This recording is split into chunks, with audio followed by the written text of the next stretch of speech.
insecticides and what are rodenticides. Okay. And next, harvesting, threshing and winnowing. Harvesting means to cut the crops. Okay. Threshing means to take out the seeds, okay, from that plant. And winnowing, separating the seeds from the dust particles and all. Okay, see. And this one, see, this is sickle, is used for harvesting. Okay, and this is a thresher machine, which take out the seeds from the plant. And see this one, combine, is used for both harvesting and threshing. This machine is used for harvesting also and threshing also. Okay, so these are the machines or instruments which is used for cutting and means harvesting and threshing. See, the grain is separated from the cut crop. This process is called threshing. So what is threshing? The grain is separated from the cut crop. This process is called threshing. Okay, and that machine is called thresher. And another is combine. This one we can do harvesting also and threshing also by this machine, this combine machine. After that, after threshing, the grain has to be separated from the sap. This can be done manually with the help of wind and is called winnowing. Okay. See, this is manually winnowing. Manually with the help of wind, like this, the seeds are separated from the sap. Okay. The stem of the crop is cut into small pieces and used as cattle fodder. Means that stems we can use for cattle fodder. Means all these things are eaten by cows, horses. Okay. Means cattle fodder. This means for cattle food. After harvesting the crop, often stubs are left in the field, which are then burned by the farmers.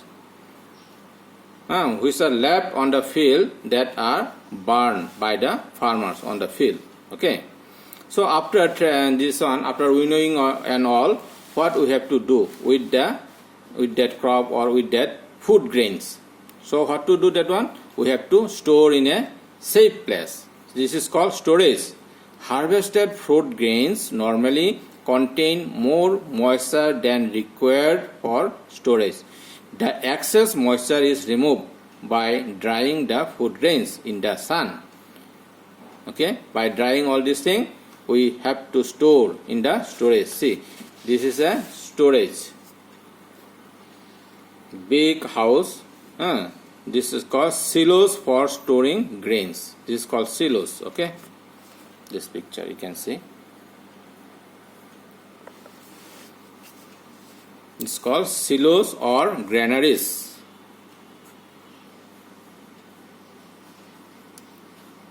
Okay, now you can see increasing crop production. So day by day our population is increasing, so our demand also increasing. That's why we should increase the production. So how to increase the production of the food grains? See, to feed the ever-increasing population in our country, we need to constantly increase the food grain production. One method of doing this by increasing the land under cultivation. While this has happened in the past few decades. Okay, just I am explaining.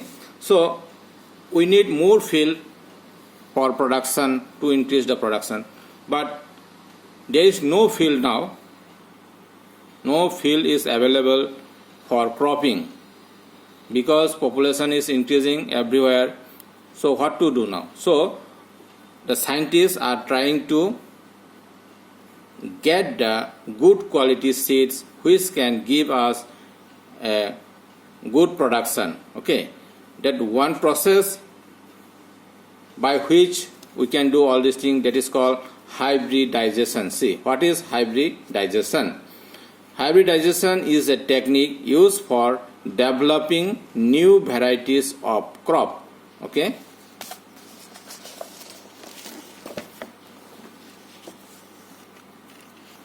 See, you have to know hybridization is a technique used for developing new varieties of crop by crossbreeding two different varieties. Okay, new varieties crop, they are developing new varieties of crops. How?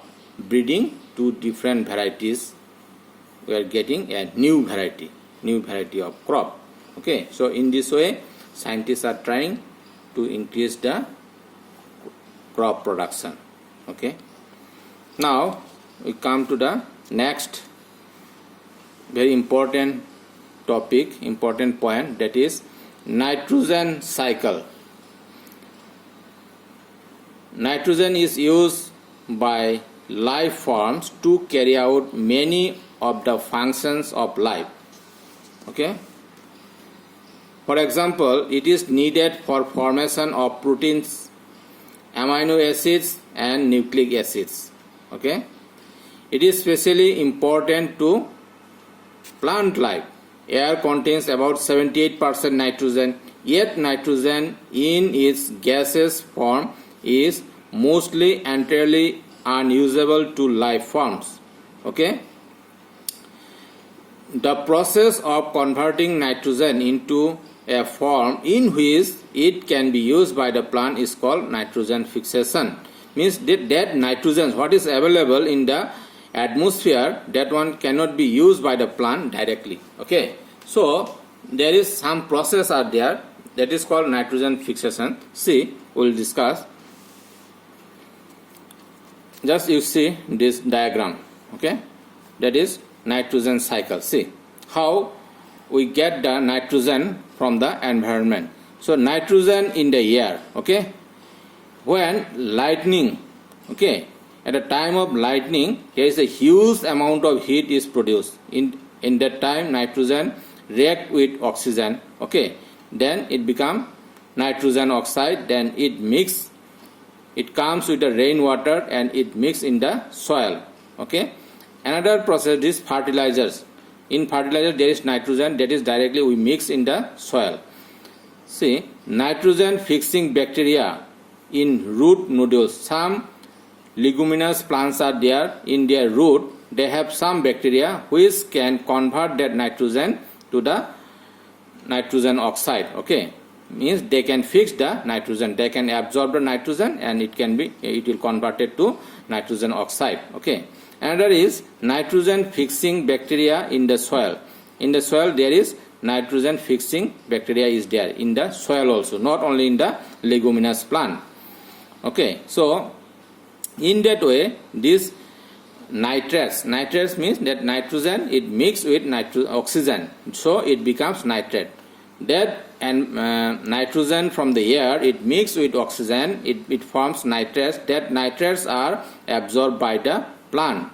Okay, and these nitrates again denitrifying bacteria also there in the soil. By that denitrifying bacteria, that nitrates again converted into nitrogen and it goes to the air in the atmosphere.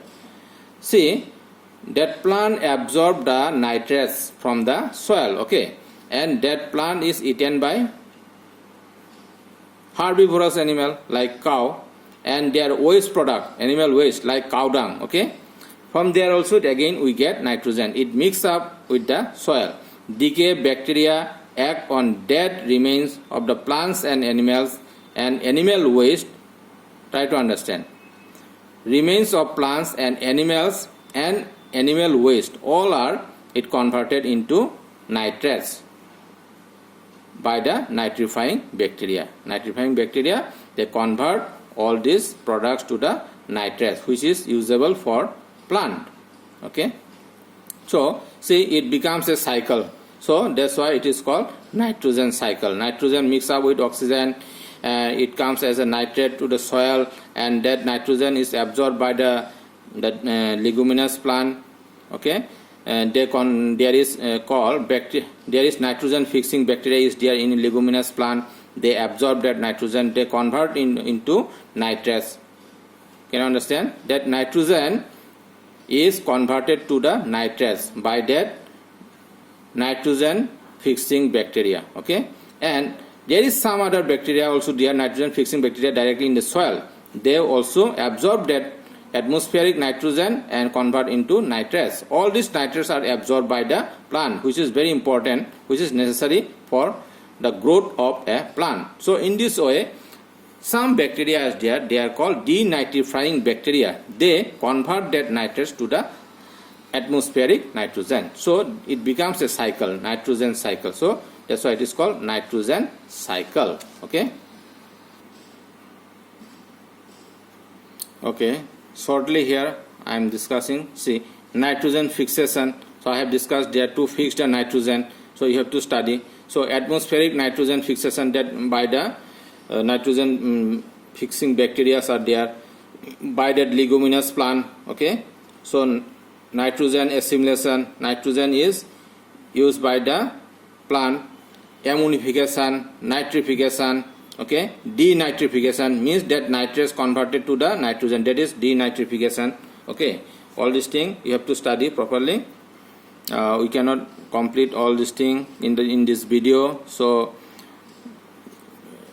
you have to careful. You should not leave any topic, any point. You should study line by line, and you have any queries, any problems, you can share in the group.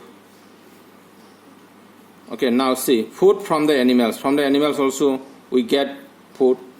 The breeding, feeding and caring of domestic animals for food and other purposes is called animal husbandry. This is very important, animal husbandry.